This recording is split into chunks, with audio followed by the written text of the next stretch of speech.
Bem-vindos a mais um podcast da Brasil Connection. A pedido de muitos, hoje aqui conosco, Roberta Mendes, tudo bem? Tudo bem, Vitor. Obrigada aí pelo convite. Eu queria que você contasse um pouco da sua história antes da gente começar a entrevista.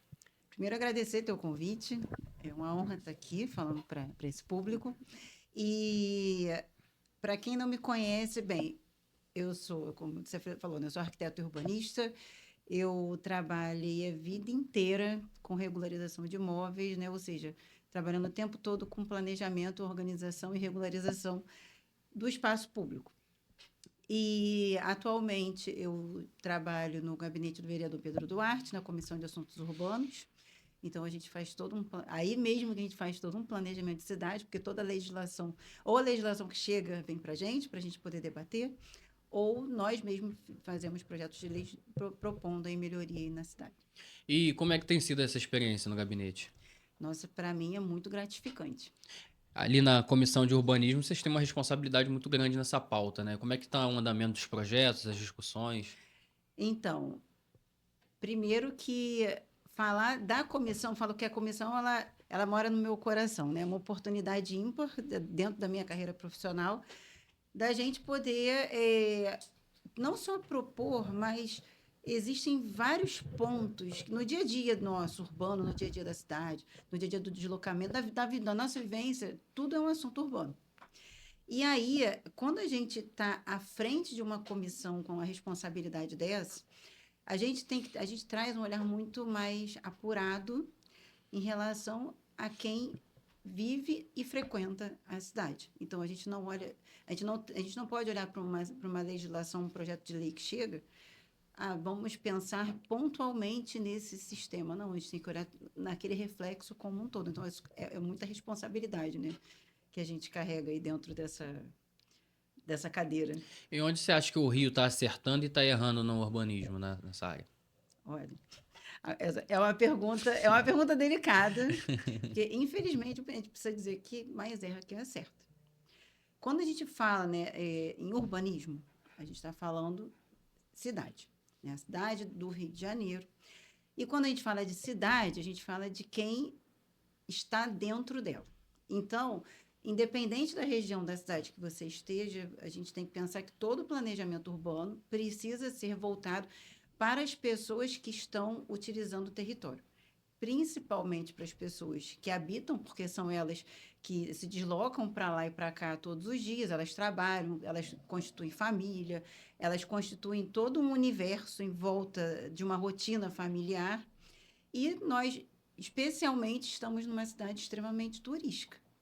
Então, além da gente focar nessa cidade que já é pulsante por si só, muita gente vem de fora para usufruir essa cidade. Então, quando a gente fala de erros e acertos, eu poderia apontar que talvez ela acerte mais com quem é de fora e erre mais com quem é de dentro. Nada é 100%, por óbvio, mas para quem se desloca, quem vive, quem contribui com seus impostos, né, para manter essa cidade de pé, para receber essas pessoas de fora, acaba sendo muito mais penalizado do que as pessoas que vêm, ficam durante um tempo e vão embora. Porque na maioria das vezes elas vêm o quê? Para as partes turísticas, elas vêm para Copacabana, ela vem para Ipanema, Leblon. Algumas pessoas fazem outros turísticos mais exóticos, mas na maioria a gente sabe que a Zona Sul é mais frequentada por turistas, né? O centro um pouco com os edifícios históricos e tal. Mas, de forma geral, a gente está na Zona Sul. E tem problemas na Zona Sul? Tem bastante. Mas a gente não pode olhar para achar que o Rio de Janeiro é só a Zona Sul. Então, eu acho que a gente precisa focar mais no cidadão, né? E tem uma frase que a gente usa muito na comissão que a cidade ela tem que ser boa para todo mundo. Se a cidade é boa para quem vive, ela é boa para o turista, Sim. né? Então, a gente não pode ter essa ruptura, né? A gente tem que fazer bem para todo mundo. E como chega nesse equilíbrio aí? Então, as legislações ajudam muito. Mas antes das legislações surgirem, a gente precisa. Eu acho que a expressão é planejamento urbano de longo prazo, né? De constância, de frequência. É um plano onde a gente precisa ter um começo, a gente precisa ter um objetivo, que eu nem digo que é um final, mas é um objetivo a alcançar, e outros subobjetivos, E a gente precisa traçar esse caminho até lá. O problema é que de 4 em 4 anos a gente tem mudanças de governo. Verdade. E aí as mudanças de governo, todo aquele... Porque o planejamento a gente não consegue fazer para a gente fazer uma mudança de uma cidade drasticamente, como o Rio precisa de uma mudança drástica, em 4 anos a gente precisa de muito investimento e muita consciência. Então a gente não tem tempo ainda para conseguir fazer uma transformação desse tamanho. E em quantos anos, mais ou menos, você acha que seria suficiente para para concluir esse planejamento? Eu acho que a gente precisa de algumas gerações, infelizmente. Mas sabe por quê? Não só pelo planejamento em si. Todo planejamento para dar certo precisa de consciência. Né? E a consciência você precisa construir. Uma vez eu li já tem bastante tempo até li um artigo falando que é muito interessante em relação à consciência das pessoas em relação ao espaço que ela habita, porque a partir do momento que você atravessa gerações com um problema, esse problema ele se torna normal para a geração seguinte. Verdade. Então é muito mais difícil a gente combater algo que para você é natural. Poxa, hoje para muita gente é natural a gente atravessar a Avenida Brasil e ter um assalto. Porque quando acaba o assalto, o que acontece? As pessoas continuam seguindo seus caminhos. Isso é muito verdade, que eu vejo alguns estudos e que falam que, tipo, a gente tem já um mecanismo de defesa no cérebro por morar aqui no Rio, que a gente naturaliza, tipo, pô, tô no ponto de ônibus sozinho, vou esconder o É telefone. isso. O problema é como se fosse uma célula morta, né? Faz parte do corpo, né? E quais são os principais pontos que podem prejudicar a imagem do Rio para quem vem de fora, para o turista?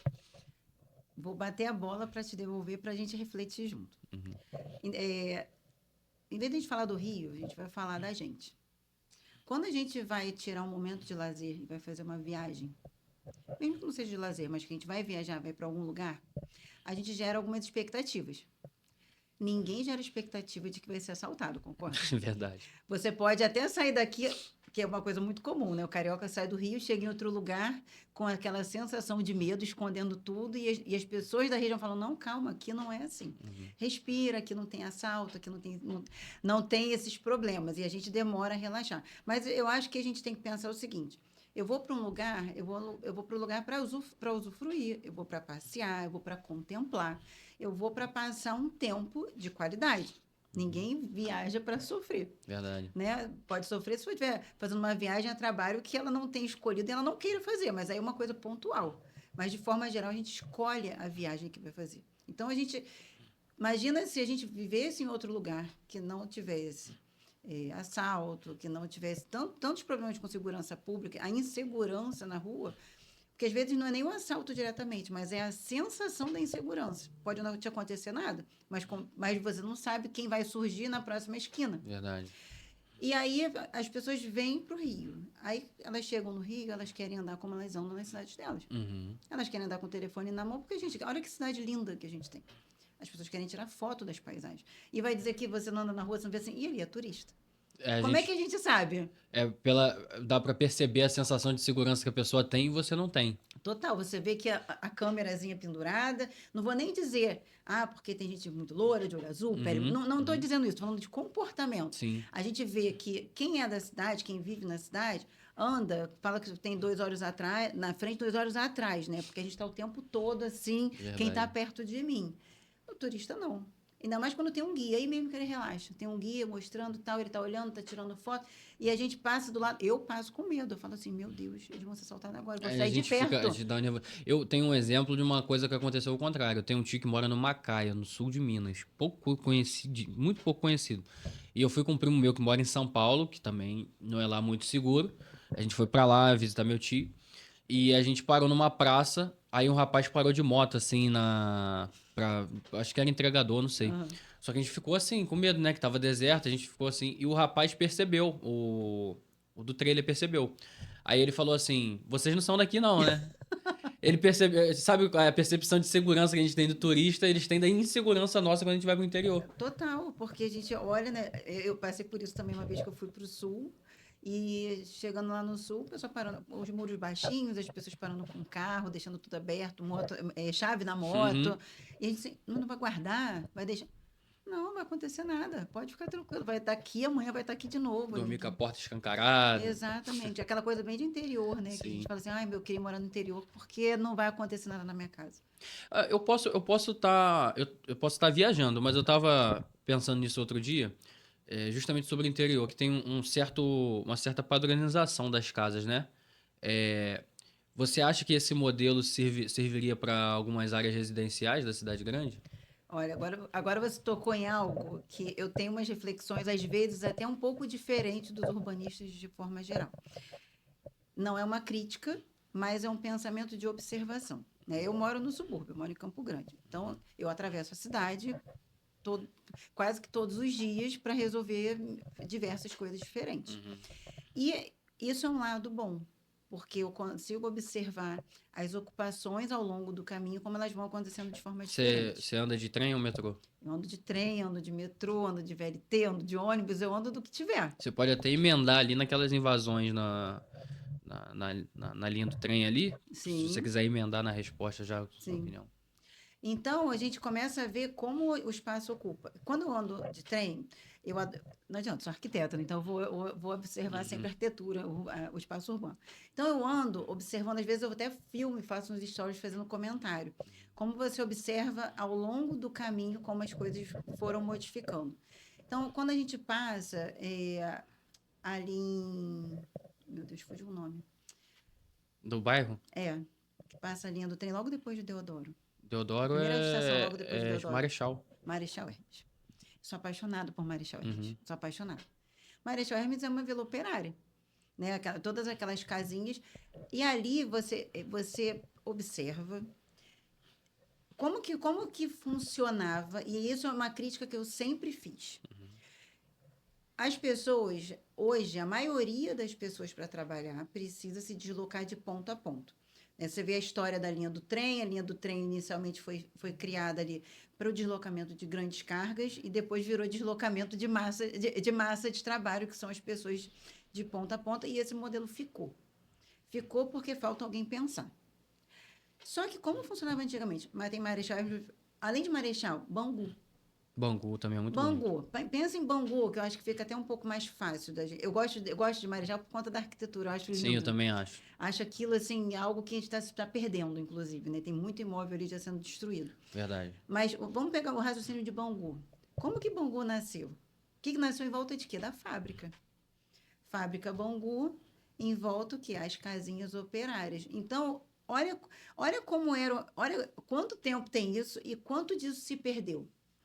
A pessoa acorda com a família, toma seu café da manhã, não precisa sair de madrugada, Uhum. porque está perto do trabalho. Uhum. Então, ela tem um laço familiar, daquele laço familiar ela vai, ou os filhos vão para a escola, ela sai, vai para o seu trabalho.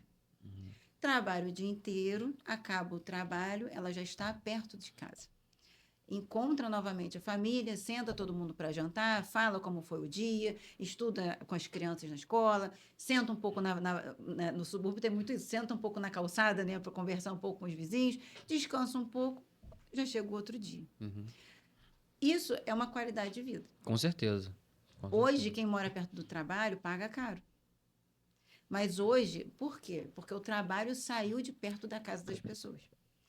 O trabalho se concentrou em pontos, obrigando toda a massa que mora nas regiões mais extremas. Por quê?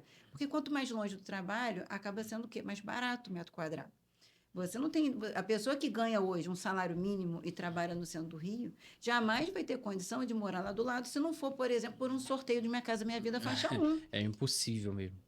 Ou vai morar onde? Nas favelas. E Sim. que hoje em dia já não são mais tão baratas Não, como realmente. antigamente. Uma pessoa com salário mínimo com certeza termina o mês devendo hoje em dia. Termina, não tem como, ela não consegue. Ela tem que escolher o que ela vai dever no mês. Então, não vai Uhum. comer, ela vai pagar, não vai pagar uma conta Uhum. e vai viver sempre refém de algo que traga um pouco mais para ela. E você vê como que o planejamento urbano influencia em várias camadas, desde a renda, desde a saúde pública, Uhum. porque pensa, todas essas pessoas que deslocam, né? Eu desloco. Agora eu estou de férias. Uhum. E na sexta-feira eu fui para o centro. Eu já voltei sexta-feira mal. Porque cansa. Cansa. Fisicamente cansa. E isso, ao longo do tempo, eu não posso reclamar. Isso eu fiz uma escolha, fui convidada, trabalho hoje lá na Câmara, muito feliz por isso, uma escolha. Sim, Mas a maioria não tem essa escolha. A maioria tem que ir porque não vai ter o que comer. exato. E a pessoa se sujeita. A gente sabe como é o trem lotado. O trem de madrugada. As pessoas Ali por esmagadas. volta das 6 até as 7 da manhã tá horrível. É completamente insalubre. E você imagina isso todos os dias ao longo de 20 anos. É verdade. Aí a pessoa não tem mais contato com a família, Uhum. ela não tem mais paciência com ninguém, nem com a família, nem consegue realizar um bom trabalho. Ela fica completamente isolada de tudo, ela vira um robô, um prestador de serviço robô. Eu posso dar um exemplo até meu, já falei em um episódio aqui. Eu paro para fazer essas contas, né? Eu calculei o quanto de tempo demoro para andar da minha casa até a linha do trem. Aí eu desço lá no centro e o quanto eu ando para chegar no meu local de trabalho. Aí dá 1 hora a ida, 1 hora a volta. Aham. 2 horas por dia. Dão aí 10 horas semanais, 40 horas no mês. Dá tipo uma semana a mais de trabalho Uma só de semana. deslocamento. É, De exatamente. deslocamento. Mas é isso, eu levo o dobro. Você é de Campo Grande. Eu levo o dobro. Eu levo eu marco também o tempo. Levo 2 horas da minha casa até a porta do meu trabalho. E por meio de uma política pública, tem como melhorar isso? Essa distância para o trabalho? Completamente. Na verdade, a gente tem várias formas da gente amenizar alguns problemas e resolver outros. Porque não adianta também, a gente tem uma cidade consolidada. Na cidade consolidada, a intervenção sempre é mais difícil. Primeiro, por já estar consolidada, e segundo, como a gente estava falando do costume do ser humano. Já está acostumado, as pessoas estão acostumadas a sofrer. Elas já aceitam essa questão. Então, quando a gente tem que resolver, tem que fatiar esse problema. Então, fatiando um problema. Não é imediato que eu consigo colocar todo mundo trabalhar perto de casa. É verdade. Então, isso é uma solução com um prazo maior. É o que você falou, de algumas gerações, né? É algumas gerações. No curto prazo, eu posso melhorar o meio de transporte. Poxa, nós temos aí a Supervia, que é o trem que transporta mais passageiros, né? Com a distância muito maior. Então, eu posso melhorar a Supervia? Devo. Porque tem problema de concessão, isso e aquilo, não importa. A gente não tem que pensar que o problema da concessão é superior à vida do ser humano. Ou seja, os governantes precisam dar um jeito de resolver, porque as pessoas só têm essa opção. Sim. Eu testo o tempo todo. Eu vou de trem, às vezes eu vou de BRT, e nosso BRT é maravilhoso. Não é. Eu levo 1 hora a mais por dia para você pegar o BRT. Curioso você falar isso, porque no senso público as pessoas elogiam muito. Então, elogiam por quê? Porque o ônibus está novinho. Entendi. Porque quando sai de Deodoro, de manhã cedo, sai um atrás do outro. Mas de Deodoro, no meu caso, que vou para Campo Grande, é 1 hora esse trecho. É verdade. O trem de Campo Grande à Central leva 1 hora, pegando o expresso. Então, como que é melhor o BRT? Não é melhor. Se fosse, a gente precisa ter o quê? A linha de BRT até Santa Cruz, para que ele seja expresso até o final. Porque de Deodoro para lá, gente, passa Deodoro em diante. É verdade, é a tudo cidade parador. esquecida. É verdade. Aí vai um ônibus, ele é um BRT, mas na verdade ele é uma extensão, mas ele não tem um funcionamento de BRT, ele tem um funcionamento de um ônibus comum. E vai parando em todos os pontos. Aí, E fora, ainda pega trânsito, porque não tem um corredor exclusivo. é verdade. Que nem era para ser BRT, era para ser metrô, né? Não faz sentido a gente ter ônibus. Parece que as cidades mais bem organizadas do mundo, sempre o principal, o transporte público principal é o metrô. Gente, transporte de massa tem que ser trilho. Porque trilho, ele tem uma maior capacidade de quantidade e um tempo menor. Sim. Então, não faz sentido a gente ter ônibus e mais ônibus e mais ônibus. A gente precisa ter transporte de massa, que é transporte em cima de linha férrea. Quando falam, porque vai ter o VLT, eu tenho lá minhas dúvidas sobre o VLT, porque a gente sabe que... Tudo bem, o VLT no centro ele é lento por questões óbvias. Ele não vai ele está no meio das pessoas, ele tem que realmente andar devagar. Sim. Tem carro passando. Aí tem que ser um sistema onde ele consiga alcançar a velocidade. Se ele não alcançar a velocidade, ele também não vai resolver. E ele hoje é pequeno, a gente também precisa de um VLT maior. Mas independente do sistema, ele precisa ser sobre trilho, porque ele precisa vencer longas distâncias em menos tempo. Então, isso, eu acho que melhorar o transporte é a função imediata para as pessoas que têm que se deslocar. É o ponto 1, agora, imediato, emergencial. Aí agora, o ponto 2, o mais extremo, é o planejamento urbano como um todo. É olhar a cidade e mudar o zoneamento. Olha a cidade de cima. Por que eu tenho empresas em determinadas regiões da cidade e em outras não? Porque eu tenho um zoneamento, a cidade é um mapa, né, dividida num mapa com diversas zonas, e cada zoneamento ele vai dizer o que pode e o que não pode ser construído. Se chama Lei de Uso e Ocupação do Solo. Eu não sabia disso. Então, a gente tem o plano diretor da cidade, que foi revisto em 2024, em janeiro de 2024, passou a valer o novo plano diretor, e ele deve ser revisto a cada 10 anos. Sim. E desde que ele é lançado, a gente tem uma comissão constante de revisão do plano diretor. Mas ele é de 10 em 10 anos, mas eu acredito que vocês fiquem anos discutindo como vai ser a mudança, né? Por isso que precisa ter uma comissão permanente de discussão do plano diretor. Entendi. Porque a cidade é muito dinâmica. Em 10 anos é uma geração. Sim. Então, em 10 anos, a gente tem uma mudança de comportamento muito grande. Fora os sustos, como tivemos uma pandemia no meio, que ninguém vai planejar uma pandemia. E só para... Não quero fugir do assunto, mas... Poxa, 10 anos, mais ou menos. Você vê que, como era em 2019, que foi um ano antes da pandemia, o mundo hoje é completamente diferente. Completamente diferente. A gente ainda fala assim, caramba, porque na pandemia a gente fala assim, nossa, mas já passou esse tempo Já passou todo. uns 6 anos, 5 anos. 5 anos. Eu falei isso ontem do meu sobrinho, que nasceu na pandemia, e ontem ele estava lá em casa, falei, tá vendo ele aqui? Enorme. Pandemia, 5 anos, enorme, uma criança grande. Verdade. Eu falei, gente, que isso? Como assim, né? E pra gente ainda é muito recente na nossa cabeça. A gente ainda vive alguns medos da época da pandemia. Mas isso tudo tem relação com o planejamento urbano. Se você vai lembrar, é algo que eu também sou muito crítica. Todo mundo teve que ficar em casa. Para quem mora num espaço amplo, também não foi fácil para ninguém. A verdade é essa. Meu escritório eu tinha um escritório fora, mas eu trabalhei a vida inteira em home office. Eu fiquei 3 anos com o escritório aberto fora e depois voltei para casa. Na pandemia, eu voltei para casa. Não fazia mais sentido, não tinha ninguém na rua. E aí as crianças tinham aula em casa, online. Então eu tive que comprar um celular para cada filho, pegar um computador velho para cada um, colocar tudo, eu tive que adaptar no quarto deles, numa mesa para cada um ficar ali com fone e tal. Eu tinha que estar do lado trabalhando e é uma loucura, ninguém concentra em nada. A verdade é essa. Ninguém trabalha. Porém, a minha casa é uma casa antiga, eu moro no subúrbio, uma casa antiga, ótima, minha casa é espaçosa, os cômodos são grandes, maravilhoso. E foi difícil. Aí a gente tem algo que faz sentido para umas coisas, mas não faz sentido para outras, na minha opinião. Imagina as pessoas que moram, por exemplo, nas comunidades, que tem 8, 10 pessoas praticamente num cômodo, 1, 2 cômodos, porque a gente não vai nem dizer que existe uma qualidade planejada. Eu não quero falar pontualmente de cada habitação que está na comunidade, porque cada um fez o seu ajuste. Mas, de forma geral, é algo não planejado. Não é planejado para ter essa quantidade de pessoas. E agora a gente tem tido realmente um incentivo de ter cada vez espaços menores. Né? Óbvio, fica a critério de quem vai construir se quer fazer maior ou não. Mas, de forma geral, a gente entrega unidades. Hoje, na cidade, a gente pode construir unidades de 25 metros quadrados. Que para um determinado grupo eu acho ok. Para outro...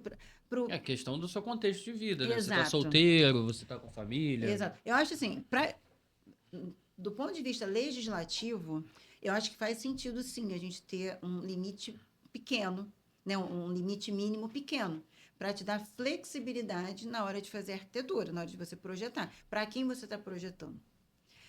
Agora, a gente sempre tem que lembrar de quem vai usar o espaço, né? Então, não é só quem está te contratando, mas para quem você está projetando. Então, a gente tem que ter muito cuidado em relação à legislação, porque muita gente, às vezes, interpreta mal. Poxa, mas a lei está permitindo fazer unidades com 25 metros quadrados. Tem é um mínimo isso? É o Ou o mínimo, máximo? não, é o mínimo. Ah, não, só pode ser o mínimo. Isso, é o mínimo. E aí, poxa, mas aí vai todo mundo morar em 25 metros quadrados? Não, não vai. Uhum. Não vai. Então, eu acho que na parte legislativa tá ok, tá certo. Porque é melhor que o limite seja menor e que você tenha liberdade de projetar maiores. Porque quando você bota um limite mínimo muito grande, você acaba, às vezes, criando problemas estruturais para a cidade. Uhum. Porque você acaba, em determinadas regiões, que também isso não vai caber para a cidade toda, mas em determinadas regiões, por exemplo, se a gente colocar unidades muito grandes, imagina hoje Reviver Centro, né? Centro do Rio de Janeiro, a gente Sim, está vendo os empreendimentos nascendo. sim. A gente sabe que tem muitos empreendimentos ali que vão ser de locação por temporada, mas o foco do Reviver não é esse. O foco do Reviver é que o centro vire um bairro. Uhum. É exatamente um comprimido, eu falo que é um comprimido da cidade, para diminuir a quantidade de pessoas que faz o pêndulo diário. Uhum. Só que o mercado acaba regulando isso. Né? Então, hoje, o preço do metro quadrado dessas unidades próximas ao centro do Rio ainda são preços muito altos. Então, certamente não são para essas pessoas que precisam sair lá de Santa Cruz e vir para o centro do Rio. Por quê? Porque ainda falta habitação de interesse social nessas regiões. A gente tem, por exemplo, Minha Casa Minha Vida, que tem hoje são 4 faixas. Né? Hoje a gente tem Minha Casa Minha Vida classe média, que a gente chama de classe 4, que é para quem ganha até 12 mil reais. Mas a gente tem o faixa 1, né, para quem ganha 2 mil e poucos reais, de um número de cabeça não me lembro. Mas que aí eles acabam entrando no sorteio. E a gente não tem ainda no Reviver Centro uma ocupação para essas pessoas, porque é a maioria Uhum. que se desloca. Então a gente tem que refletir, até quando a gente faz poxa, eu quero revitalizar uma região que está degradada, abandonada, que é a nossa função enquanto urbanista, enquanto legislador. Então, para que eu consiga fazer com que quem é que eu quero que more aqui? Qual é o objetivo? É diminuir o pêndulo ou criar um bairro que seja tão caro quanto a Zona Sul? Porque se for para ser um bairro caro, ok. Você não precisa se preocupar com isso. É mais fácil? Não, é mais fácil, porque quanto mais perto, é mais caro. Sim. Então, se você deixar pelo caminho natural, os preços serão altos, porque você está perto. Agora, não, poxa, eu estou fazendo, porque isso é uma política pública. Sim. Eu estou revitalizando uma região porque eu quero melhorar o transporte, eu quero melhorar a qualidade de vida, eu quero melhorar a saúde, eu quero atrair essas pessoas que moram longe para morar perto. Então, qual é o primeiro estudo que a gente tem que fazer? Qual é a faixa de renda dessas pessoas? Será que elas conseguem pagar? Outro dia saiu um artigo do Pedro, né, falando da revisão de PTU, que eu ajudei a contribuir ali naquele artigo, que foi esse ponto que eu puxei. Humilde, né? Ajudei a contribuir. O ponto que a gente puxou foi exatamente esse. Se a gente está fazendo um programa de política pública de ocupação do centro do Rio, então, se eu quero atrair as pessoas, o IPTU, por exemplo, não pode expulsar. Então, eu tenho que fazer aquela região caber no bolso de quem mora. E isso está completamente ligado ao legislativo. Poxa, um aluguel aqui no centro deve estar uns R$ 2.000, 1.800, por aí. Hoje a gente ainda vive aquele parênteses de muitos imóveis que estão vazios, né? Muitos imóveis são de herança, inclusive, né? Tem as questões fundiárias, que a documentação está toda desorganizada, então tem muito imóvel abandonado, mas também ainda tem muito escritório vazio, por exemplo, por conta da pandemia, que já tem 5 anos. Sim. Mas muita gente passou o trabalho híbrido, por exemplo. Pô, você vai falando, vem várias perguntas na minha cabeça ao mesmo tempo. Primeiro eu queria tirar uma dúvida. Esses 25 metros no mínimo, vale só para casas ou é no geral? Se eu Geral. quiser, beleza. Geral. Outra coisa vai rolar você acha, na sua opinião, você acha que vai dar certo? Transformar o centro no bairro um dia vai acontecer? Acho. Eu acredito. Eu acredito. Não sei o tempo que vai levar. Por quê? É uma outra discussão também, em vários seminários que eu acompanho, é uma pauta contínua. Que existem vieses. Uhum. Você vai morar onde você tem infraestrutura. A infraestrutura não é só transporte. A infraestrutura não é só luz, água, não é só isso. A infraestrutura é toda a base que você vai dar para quem vai viver. Logo, quem vai viver? Então, o que se quer do centro? Enquanto se pensar que o centro é um local, vou ser um pouco extrema, só para um raciocínio inicial, tá? Enquanto eu pensar que o centro vai se tornar uma cidade dormitório para quem trabalha, ele nunca vai se tornar um bairro. Por quê? Porque as pessoas que moram longe e têm a opção de alugar algo, vai ficar como se fosse república. Sim, sim. É um quarto. A pessoa aluga, fica ali durante a semana, mas a família não vem com ela. A família fica lá. Por quê? Como é que você vai alugar um apartamento de 3 quartos no centro ganhando um salário mínimo? Ah, impossível. Entendeu? Impossível. Entende que isso tudo tem conexão. Então, assim, o que... Imagina hoje, por exemplo, eu sou mãe de 2 filhos, casada, mãe de 2 filhos. E aí, vamos pensar assim, eu penso em me mudar. Penso muito. Primeira coisa que eu vou pensar, onde meus filhos vão estudar? Certo. Aonde eu vou fazer compras? Primeiro que a gente vai pensar na gente, mas olha só, depois que a gente é pai e mãe, acabou. Primeiro é o conforto dos filhos. Então a gente vai pensar, eles têm que ter o que é o básico da sobrevivência. Eles têm que comer bem, eles têm que dormir bem, eles têm que estudar bem, eles têm que estar perto. Poxa, mas Roberto, você mora em Campo Grande, tanta gente se desloca, vai estudar aqui no Maracanã, São Cristóvão, tal. Tudo bem, mas precisa ser assim? Não precisa ser assim. As coisas têm que estar perto de você. Então, se eu pensasse, poxa, hoje eu trabalho no centro, meu marido trabalha no Maracanã, mas o trabalho dele ainda era híbrido, agora está home office, mas eventualmente ele viaja. Mas ele fica mais em casa agora. Então, para ele ainda está ok, está em Campo Grande. Para mim não está ok. Para mim está sendo extremamente cansativo. Eu estou vivendo uma coisa parecida, mas... Então, você sente na pele. E aí eu falo assim, caramba, meus filhos hoje estudam caminhando a 4 minutos da minha casa. E aí eu fico assim, se eu for pro centro... Você vai trocar o conforto deles pelo seu. Aí eu fico assim, o que vale mais? Por isso que eu tô segurando. Entendo. Aí, poxa... Os amiguinhos dos filhos. Tudo. Aí eu fico assim, seria bom morar no centro? Seria, tá perto do meu trabalho. Vamos pensar que a criança vai se adaptar, vai mudar de escola, vai se adaptar, vai conhecer gente nova. Ok, paciência. Não é... Enfim, a vida faz esse ciclo mesmo, né? Sim. Eu consigo hoje levar meus filhos para morar no centro? Onde eles vão estudar? Onde é o supermercado? Porque não é um supermercado que eu tenha que ir para um outro... Não, tem que ser algo que eu vou comprar rápido. No máximo 5 minutos, Como 10 minutos. Hoje, poxa, hoje de manhã, acordei de manhã, não tinha ovo para café da manhã. Porque eu acabei com o ovo ontem, era domingo, a padaria estava fechada e tal. Mercadinho da área. Gente, acordei, meu marido acordou, eu falei, amor, vai ali rapidinho na padaria? Sim. Ele foi andando na padaria, comprou as coisas do café da manhã, sentou, ele tomou o café da manhã e eu vim para cá. Então, se eu for fazer isso no centro, hoje eu não consigo fazer. Então, a gente tem que sempre pensar que a cidade é feita para as pessoas. Então, enquanto o planejamento urbano não for focado em quem vive, em quem trabalha, ele não tem como dar certo.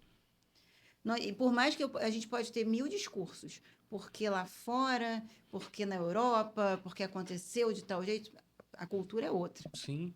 Volta no que a gente falou, né? Aqui a gente está acostumado a guardar o celular e tal. Tem até setores de economia, a gente fala, não, eu vou ser bem expressivo, não significa que eu estou defendendo uma ideologia aqui, mas o liberalismo lá não sei aonde, mas o comunismo lá não sei aonde, mas isso...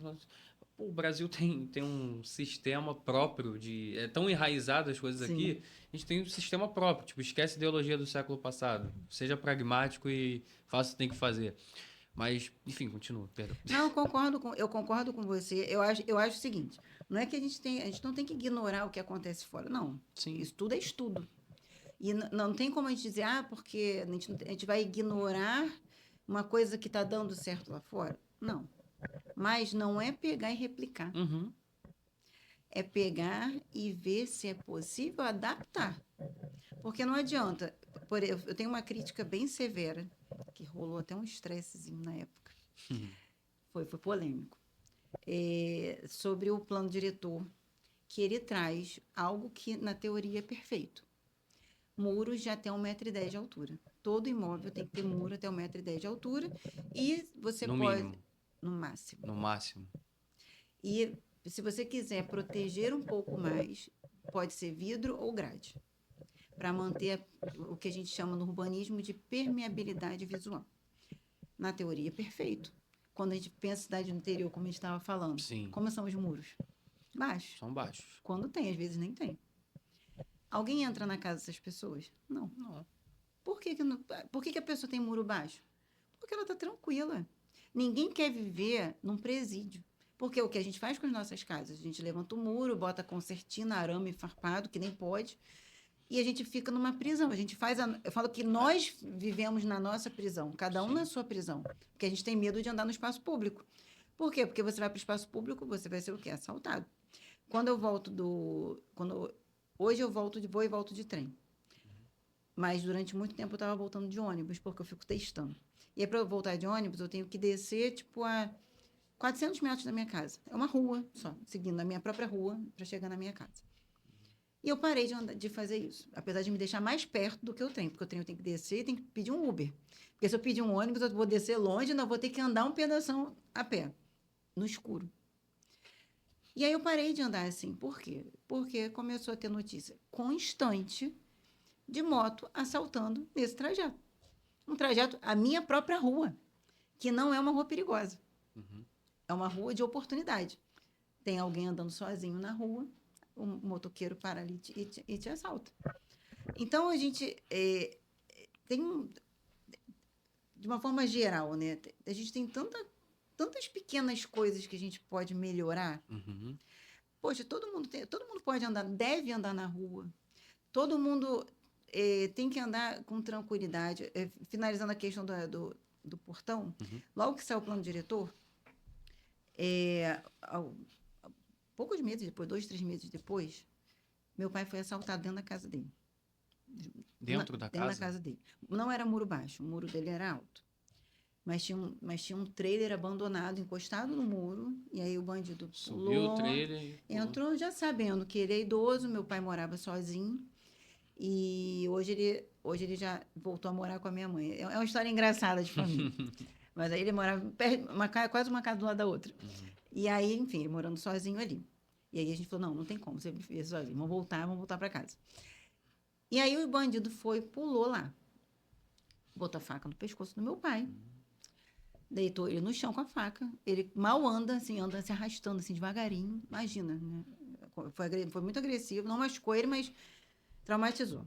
Pegou o aplicativo do celular dele, fez ele fazer a transferência do dinheiro, fez ele botar a senha, ele não conseguiu o dinheiro já de era volta. Pix na época? Já. Foi ano Pô, é passado. recente. Foi ano Meu passado. Deus. Foi no início do ano passado. E aí fez o Pix da conta dele, o banco não ressarciu, porque ele deu a senha. O banco falou, não, se tivesse roubado o cartão dele e tivesse usado em outro lugar... Meu Deus do céu. Não. Meu Deus. 2 criminosos, né? Tanto o banco quanto... Ele levaram... Qual banco? Acho que era Itaú. Evitem o Itaú. Ou Itaú... Não lembro se foi Itaú ou foi Santander, mas eu acho que era Itaú. Mas, enfim, é um absurdo, né? E na época, foi logo depois do plano diretor, eu falei assim, gente, eu fiz um vídeo falando sobre isso, sobre a crítica. Não é que meu pai tenha sido assaltado pelo muro baixo. Mas se o muro dele fosse baixo, eu acho que ele já teria sido assaltado há mais tempo. Porque todo mundo vê que tem um idoso morando sozinho. Então, todo mundo acompanha a rotina. Porque o muro era alto, mas pularam como se fosse baixo. Por quê? Porque tinha um trailer para poder pular lá para dentro. E aí eu fiz um vídeo, foi muito criticado na época. E aí eu falei, gente, não adianta... Aí vai no ponto que a gente falou várias vezes.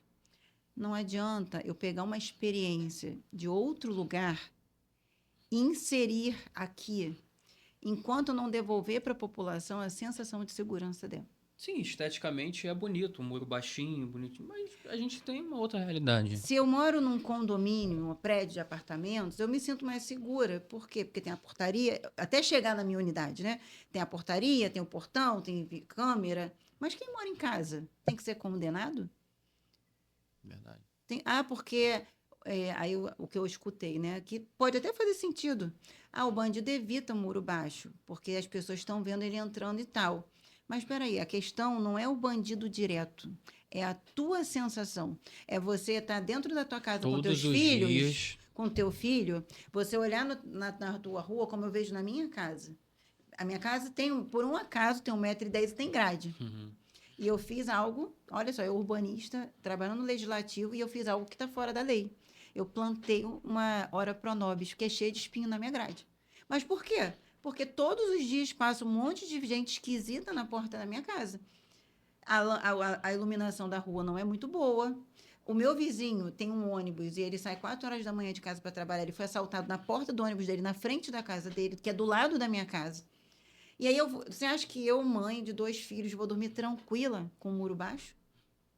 Sabendo que a qualquer momento alguém Sim, pode entrar na minha casa? sim, passam várias possibilidades pela cabeça. Então, assim, eu certamente vou preferir estar cercada, estar na minha prisão. Porque eu quero viver assim? Não, claro que não. Por mim não tinha muro nenhum. Por mim, aí vai no contraponto do espaço urbano. Era melhor que eu morasse num condomínio de casas, com toda a segurança por fora, e eu não precisava ter muro. Porque eu sei que ninguém vai entrar, porque tem um segurança na porta, porque tem guarita, etc, etc. Mas vai contra o espaço público. O planejamento urbano é o contrário. Ele quer. O foco do planejamento urbano é a conexão entre as ruas, para que as pessoas caminhem entre as ruas, se desloquem de uma forma mais fácil. E não que eu crie ilhas. Isso piora, inclusive, o trânsito. Né? Quando você cria ilhas, vai todo mundo para uma via arterial e aquilo gera um engarrafamento. Pô, tá aí um baita assunto também que eu rodava no aplicativo, né, antigamente. E tá aí uma coisa que mexe com o coração, cara. O trânsito, principalmente nas sextas-feiras. É, quais são, acho que a gente já falou algumas, né? Mas Uhum. tem alguma coisa que a gente não falou em relação ao trânsito, de como melhorar o O trânsito? trânsito tem muitos pontos a melhorar. Mais uma vez, né, urbanisticamente falando, existe uma tendência. A gente vai entrar num ponto que também é um ponto que eu falo da questão sempre da sensação do usuário de tudo. A gente vai falar do trânsito. E aí existe essa vertente que é de que as pessoas não devem andar de carro. Que o carro tem que acabar porque as pessoas têm que andar de transporte público, porque carro tem que ser para uma coisa ou outra, e não o meio de transporte Eu principal. já ouvi essa vertente. Que é uma filosofia bonita. Uhum. Tem eu poderia te justificar aqui, te dar 1 milhão de argumentos para embasar e fundamentar essa vertente. Está errada? Não, ela está certa. Só que, sabe qual é o grande problema de todo mundo que bate nessas teclas? A falta da experiência do uso. Por quê? Por que será que a gente usa o carro? O transporte público é bom? Não, aqui. Não, via de regra não. Se você fosse se deslocar de um ponto a outro da cidade, se você fosse gastar R$ 5 de transporte público, onde você fosse chegar no ponto, fosse chegar o transporte que fosse, você fosse entrar refrigerado, você fosse sentar, você não ia ser esmagado, você não ia ser assaltado, você ia levar 20 minutos até o ponto que você quer chegar. Eu já fui assaltado dentro da estação de trem. Os bandidos pulam, né, a grade, né? É. Todos os dias. Né? Sim, Eu sim. já sempre vejo. O que o Rio de Janeiro deve tomar de prejuízo em calote não tá Muito. escrito. A gente fez um levantamento no gabinete. A arrecadação da Supervia é muito baixa perto disso tudo. E aí você leva 20 minutos de maneira confortável. Você desce, dali onde ao teu destino você tem calçadas agradáveis, você se desloca, chegou perfeitamente. Aí você tem a segunda opção, andar de carro. Você vai pegar um carro, você vai levar 2 horas para chegar, porque está engarrafado, porque o estacionamento é caro. E aí, se você tem essas 2 opções, qual você vai escolher? O transporte público, por óbvio. Mais barato, Mais barato, confortável, seguro. baixo custo, seguro. Então, vamos olhar para o Rio de Janeiro. É isso que eu falo, é pegar a teoria e aplicar na prática. É muito fácil eu dizer que tem que acabar com o carro quando eu vivo só no metrô, por exemplo. Quando eu vivo... eu não estou fazendo uma crítica de todas as pessoas, não. É principalmente a crítica de quem esquece do coleguinha, né? Quem esquece Sim, que do só outro. olha o próprio lado, acha que todo mundo tem que viver igual. Exato. É muito... Claro, Mas cada um... aí a pessoa conquista o carro e a opinião muda. É lógico, mas é isso mesmo. Esse é um outro ponto também polêmico, tá? E aí, o que acontece? Poxa, eu sou defensora do transporte público, eu só uso transporte público. Perfeito, maravilhoso, menos de um carro na rua, Uhum. maravilhoso. Mas como é teu deslocamento? Aí eu pego o metrô, 10 minutos eu estou no meu outro ponto, mesmo que esteja cheio, mas são 10 minutinhos. Tá bom, tá? Aí eu vou trazer para a minha realidade. Eu vou de transporte público. Por quê? Porque eu não vou ganhar. Hoje, por que eu escolho o transporte público? É porque ele é confortável? Não. Mas é porque se eu for de carro de Campo Grande para o centro, eu vou levar É no umas mínimo 2 horas no duas, mínimo. não, na hora do rush são mínimo 3 horas. Caramba. De 3 a 4 horas por deslocamento. Nesse sol, hein? Gostosinho que tá. Tem como. Fora que tem arrastão na Avenida Brasil, Uhum. né, o sol, o estacionamento é caro. Então, assim, poxa, aí o ponto que a minha crítica é a seguinte: eu não tenho que penalizar as pessoas de uma coisa para usar a outra. Eu tenho que atrair as pessoas.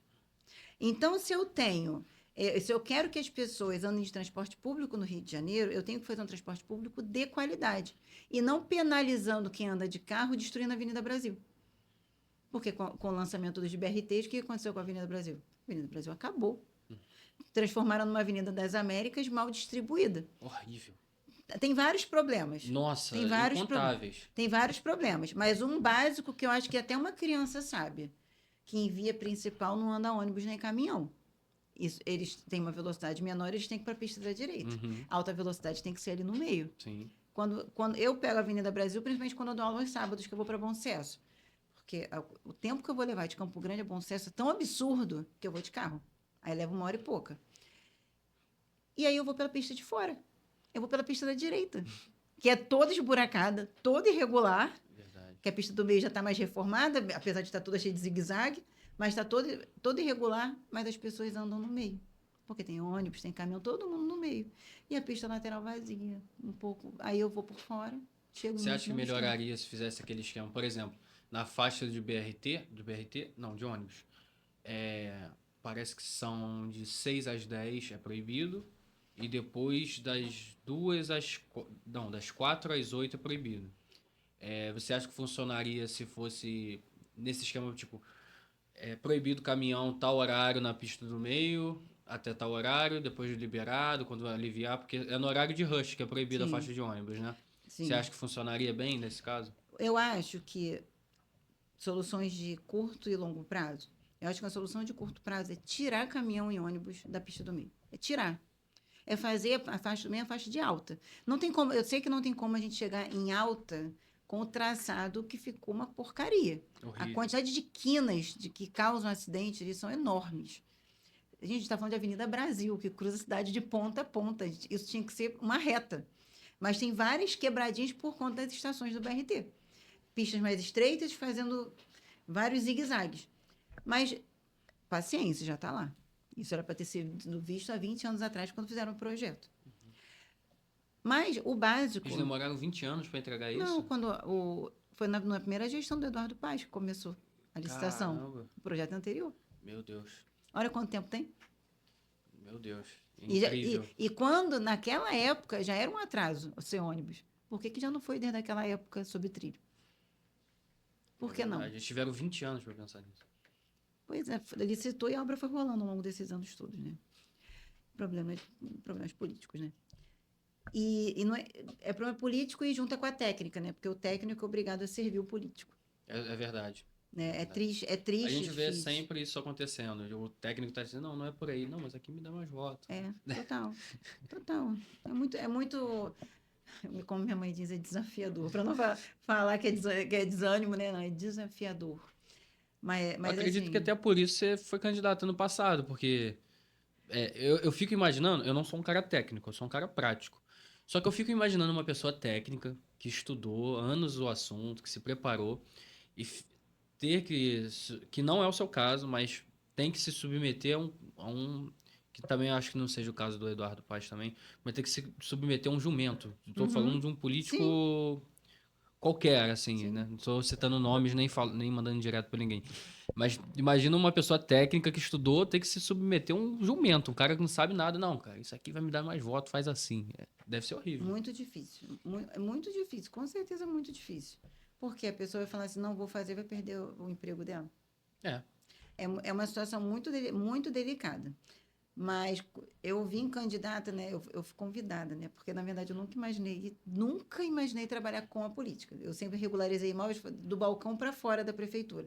Sempre fiz meus trabalhos, os clientes me contratavam, sempre incomodada, abri um atendimento no centro social também, para levar informação para as pessoas que não chegam, porque as pessoas vão na prefeitura, a prefeitura fala assim, deixa isso para lá, isso é muito complexo. Não, é muito difícil. Ou protocolo aqui, ou então ao contrário, é muito fácil. Protocolo aqui que vai dar tudo certo. E aí não fala que precisa fazer um projeto, que precisa atender os parâmetros urbanísticos. Aí, ou seja, só tem problema. Eu sou incomodada, achei que tinha que começar a atender as pessoas, comecei a atender as pessoas além dos meus próprios clientes. Então, eu sempre orientei, sempre tive esse papel educativo no urbanismo.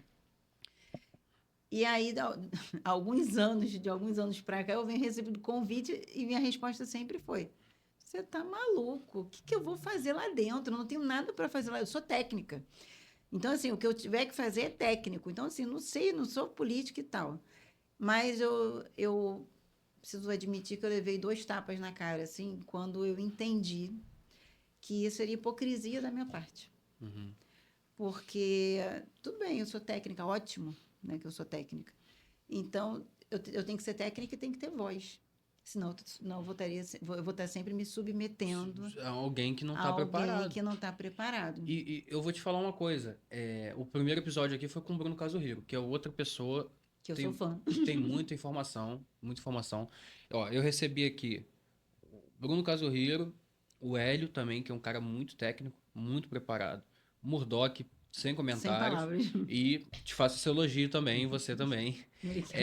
E já no primeiro episódio do Casuhiro, eu lembro que eu tava sentado conversando com um amigo depois do episódio, e eu falando, nossa, cara, é assustador que algumas pessoas tenham espaço na política, porque você senta aqui, olha o tempo que a gente está conversando em uma pauta só, Uhum. né, que é urbanismo e turismo, e o tanto de informação que tem para se explorar, o tanto tem que ser feito, o tanto de inteligência que eu digo na prática, de planejamento que tem que ser feito, de projetos que tem que ser propostos. E eu fiquei assim, nossa, pô, eu fui candidato ano passado. E eu tenho a humildade de falar que, pô, recebendo vocês aqui, eu acho que eu preciso me preparar mais para uma próxima candidatura. Porque não é justo que pessoas como vocês estejam de fora, e não vou citar nomes, mas pode vir vários na sua cabeça, estejam dentro. É assim, é vergonhoso. O sistema eleitoral brasileiro é vergonhoso porque o eleitor é cúmplice disso. Ele não tá interessado, tipo, se uma pessoa que quer votar direito liga nesse episódio e você não é candidato a nada, então eu posso falar isso. Caso você fosse candidato ano que vem, ou qualquer ano que seja, alguma coisa, a pessoa comparar com dos 50 vereadores, sei lá, 50% dos vereadores que estão na Câmara, pô, tipo, como eleitor a gente fica envergonhado. Fica. A gente fica envergonhado. Pra ficar mesmo. Ó, eu preciso encerrar, já deu nosso tempo aqui, mas eu quero deixar um convite para você voltar aqui com o Murdoch. Eu quero fazer esse papo, mediar esse papo entre vocês. Vou adorar, sabe que eu sou aluna dele, né? Ele falou. Não tem, eu sou apaixonada e a gente realmente. A gente está devendo fazer um podcast juntos. Beleza. Fala suas redes sociais aí, pessoal, te seguir. Meu Instagram é @arquerobertamendes. O que mais? Não sei. Tá bom. Tá bom só Não, Instagram? pode ser só Instagram. E eu respondo mais rápido no Instagram do que qualquer Beleza. outro lugar. Tá, beleza. Muito obrigado pela participação. E obrigado a você por acompanhar até aqui. E até a próxima viagem. Um abraço. Um abraço, tchau, tchau. Obrigada.